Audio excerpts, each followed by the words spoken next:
दोस्तों, famous director Hansal Mehta की scam 1992 नाम की वेब सीरीज इन दिनों काफी चर्चे में है। दरअसल यह कहानी है हर्षद मेहता की, वही हर्षद मेहता जिसे एक जमाने में स्टॉक मार्केट का अमिताभ बच्चन कहा जाता था। करीब 5,000 करोड़ का घोटाला करके हर्षद ने उस समय पूरे भारत को हिला दिया था। हालांकि एक गरीब गुजराती परिवार में जन्म लेने वाले हर्षद की जेब तो खाली थी, लेकिन उसके आंखों में सपने भरे थे। और फिर अपनी मेहनत और दिमाग का इस्तेमाल करके वह स्टॉक मार्केट के बिग बुल कहलाए। लेकिन अपने सपने को पूरा करने के लिए हर्षद ने इतने सारे घोटाले कर दिए कि आज भी हर्षद का नाम भारत के सबसे बड़े घोटाले में गिना जाता है। हालांकि आज के इस वीडियो में हम जानेंगे कि आखिर हर्षद मेहता के बाद से आज उनकी फैमिली कहां और किस कंडीशन में है। लेकिन शायद बहुत सारे लोगों ने अभी तक हंसल मेहता की इस वेब सीरीज स्कैम 1992 को नहीं देखा होगा, और उनके लिए मैं पहले तो हर्षद मेहता के लाइफ और स्कैम के बारे में शॉर्ट में बताना चाहता हूं। तो दोस्तों, 1954 में गुजराती परिवार में जन्मे हर्षद मेहता ने बचपन में अपना ज्यादातर समय छत्तीसगढ़ के रायपुर में बिताया, और रायपुर से स्कूल की पढ़ाई करने के बाद से वह वापस मुंबई आ गए और लाजपत राय कॉलेज से बीकॉम की पढ़ाई की। हालांकि पढ़ाई के बाद कोई अच्छा काम न मिल पाने की वजह से वह हाजिरी कपड़े बेचने से लेकर डायमंड चुनने का भी काम करने लगे। और फिर स्टॉक मार्केट में हर्षद की एंट्री तब हुई जब उन्होंने the new India insurance company में नौकरी करनी शुरू की। और फिर यहीं से हर्षद मेहता की स्टॉक मार्केट में दिलचस्पी बढ़ी और नौकरी छोड़कर उन्होंने 1981 में एक ब्रोकरेज फर्म को ज्वाइन कर लिया। और फिर धीरे धीरे आगे चलकर 1990 तक Harshad Mehta Indian stock market का एक बड़ा नाम बन चुके थे। दरअसल कहा जाता था कि हर्षद मेहता जिस भी चीज को छू देता वो सोना बन जाता था, और उसे उस टाइम स्टॉक मार्केट का अमिताभ बच्चन और बिग बुल के नाम से भी जाना जाता था। और दोस्तों, हर्षद मेहता को स्टॉक मार्केट की अच्छी समझ तो थी, लेकिन उनके लालच ने आगे चलकर घोटाले का एक बड़ा रूप ले लिया। एक्चुअली हर्षद ने बैंकिंग सिस्टम की खामियों का फायदा उठाया और बहुत सारा पैसा बैंक से लेकर शेयर मार्केट में लगा दिया। हालांकि टाइम्स ऑफ इंडिया की जर्नलिस्ट सुचेता दलाल को इस बात की भनक लग गई, तो फिर 23 अप्रैल 1992 को सुचेता ने इस पूरे स्कैम को अपने रिपोर्ट में छाप दिया।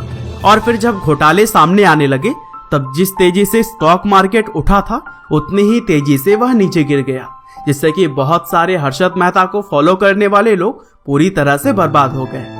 और दोस्तों, मुंबई की दलाल स्ट्रीट से लेकर नई दिल्ली में संसद तक इस घोटाले की गूंज सुनाई देने लगी। और फिर जब इस स्कैम के जांच के लिए टीम बनाई गई, तब नवंबर 1992 में सीबीआई ने हर्षद मेहता को गिरफ्तार कर लिया। साथ ही इस घोटाले में उनका साथ देने वाले उनके भाई अश्विन को भी कस्टडी में ले लिया गया था। और दोस्तों, घोटाले का पर्दाफाश हो जाने पर हर्षद मेहता पर 72 क्रिमिनल चार्जेस लगाए गए।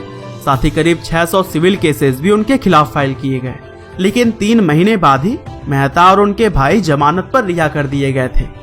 हालांकि जेल से बाहर आने के बाद से हर्षद मेहता ने खुलासा किया कि उन्होंने उस समय के प्रधानमंत्री पीवी नरसिम्हा राव को 1 करोड़ रुपए उनकी पार्टी में दिए थे, लेकिन यह बात कभी भी साबित नहीं हो सकी थी।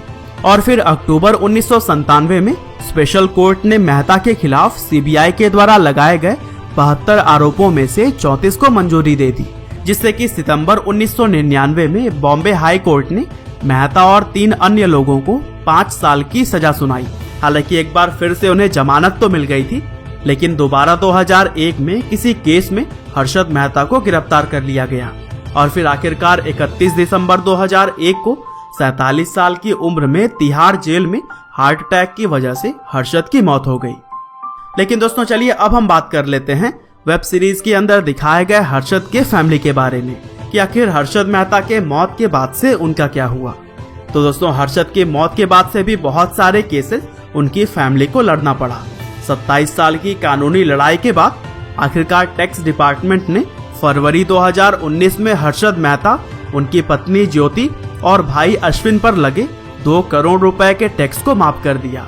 और इसी साल हर्षद की वाइफ ज्योति ने किशोर जनानी और फेडरल बैंक के खिलाफ लड़ रहे एक केस को भी जीत लिया था, जिसमें कि हर्षद मेहता की फैमिली को किशोर जनानी और फेडरल बैंक की तरफ से 6 करोड़ रुपए 18% ब्याज के साथ देने के लिए कहा गया। और अगर हम बात करें पूरे सफर में हर्षद मेहता का साथ देने वाले उनके भाई अश्विन के बारे में, तो वह लॉयर की जानकारी तो पहले से ही रखते थे, लेकिन 50 साल की उम्र में उन्होंने डिग्री भी ले ली और आज वह मुंबई में हाई कोर्ट और सुप्रीम कोर्ट के अंदर बहुत सारे केसेज आसानी से जीत चुके हैं। साथ ही उन्होंने अपने कमाए हुए पैसों में से करीब 1700 करोड़ रुपए बैंक्स को भी दे दिए, जिसमें कि हर्षद का नाम जुड़ा हुआ था। और दोस्तों, स्टेट बैंक ऑफ इंडिया के घोटाले से हर्षद का नाम तो तभी हट गया था जब उनकी डेथ हुई थी, लेकिन अश्विन 2018 तक अपने केस को तब तक लड़ते रहे जब तक उन्हें स्पेशल कोर्ट ने राहत नहीं दे दी थी। साथ ही हर्षद के बेटे अतुर मेहता के बारे में कुछ खास जानकारी तो नहीं है, लेकिन 2018 में BSE listed textile company fair deal filaments में उन्हें एक बड़ा स्टॉक खरीदते हुए नोटिस किया गया था।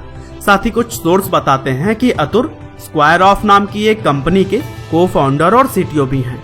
और दोस्तों, सुचेता दलाल को आगे चलकर 2006 में पद्मश्री के अवार्ड से भी नवाजा गया था और उन्हें भी आप रियल फोटोज में देख सकते हैं। तो दोस्तों, यह थी हर्षद मेहता और उनके फैमिली की कहानी। आपने अभी तक हर्षद मेहता की वेब सीरीज देखी कि नहीं, हमें कमेंट करके जरूर बताइएगा। और दोस्तों, इसी तरह के इंटरेस्टिंग वीडियोस को लगातार देखने के लिए कृपया लाइव हिंदी को सब्सक्राइब करें, साथ ही बेल आइकन को भी दबाना ना भूलिएगा। आपका बहुमूल्य समय देने के लिए बहुत बहुत धन्यवाद।